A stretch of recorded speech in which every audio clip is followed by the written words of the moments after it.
করলাম, এজন্য আয়োজন সংগঠকের প্রতি আমার কৃতজ্ঞতা প্রকাশ করছি। আমি ইতিমধ্যে শুনেছি সাবেক পুলিশ কর্মকর্তা আবুল বাশার তার সার্বিক সহযোগিতায় এবং আমার অত্যন্ত কাছের স্নেহস্পদ মতিউরের সার্বিক পরিশ্রমে এবং আমাদের শিক্ষক আবুল কালাম আজাদ মহোদয়ের উৎসাহ উদ্দীপনায় আজকে আপনারা যে এই অনুষ্ঠানটি করতে পেরেছেন, এর জন্য আমি তাদের প্রতি কৃতজ্ঞতা প্রকাশ করছি। আজানের সময় আসন্ন, ইতিমধ্যে হয়তো আমার নাম আপনাদের মাঝে বলেছে। এই কড়িয়াখালী বেগমপুরে কিন্তু আমার একটা নারীর সম্পর্ক আছে। হয়তো কেউ তো জানেন, কেউ হয়তো জানেন না। এই কিছু দূরে আমার বড় বোনের বাড়ি।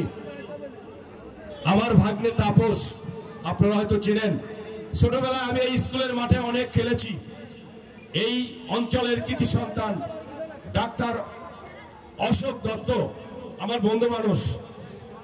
আমি সেই স্মৃতি বিজড়িত এই কড়িয়াখালী বেগমপুরে অনেক দিন পরে এই মাঠে এসে এমনি ভাবে একটি টুর্নামেন্টের খেলা দেখতে পেরে আমি অত্যন্ত আনন্দিত।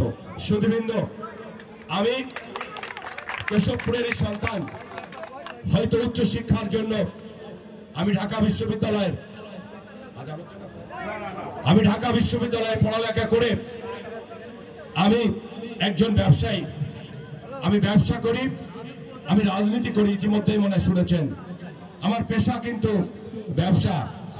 আমি রাজনীতি করি মানুষের পাশে যাওয়ার জন্য। আজকে যদি আমি রাজনীতি না করতাম, আপনাদের মাঝে আসার কিন্তু সুযোগ হতো না। তাই আমি মনে করি রাজনীতির মাধ্যমে একটা মানুষকে পরিপূর্ণতা আনে এবং রাজনীতির মাধ্যমে একটা মানুষ যদি চিন্তা করে মানুষের পাশে যে মানুষের উপকার করবে, আমি মনে করি সঠিক একটি রাস্তা। আমি আপনাদের এই টুর্নামেন্টে যারা বিজয়ী হয়েছেন এবং যারা বিজয়ী হতে পারেন নাই, সকলের প্রতি আমি আমার অন্তরস্থল থেকে জানাই মোবারক। এটা একটা আনন্দ, খেলা মানে একটা আনন্দ এবং অন্যকে আনন্দ দেওয়া। যারা খেলেছেন, আমার মায়েরা বোনেরা যারা বালিশ খেলেছে, তারা সবাই তো ক্লাসে তো সবাই ফার্স্ট হয় না, একজন হয়, তাই না?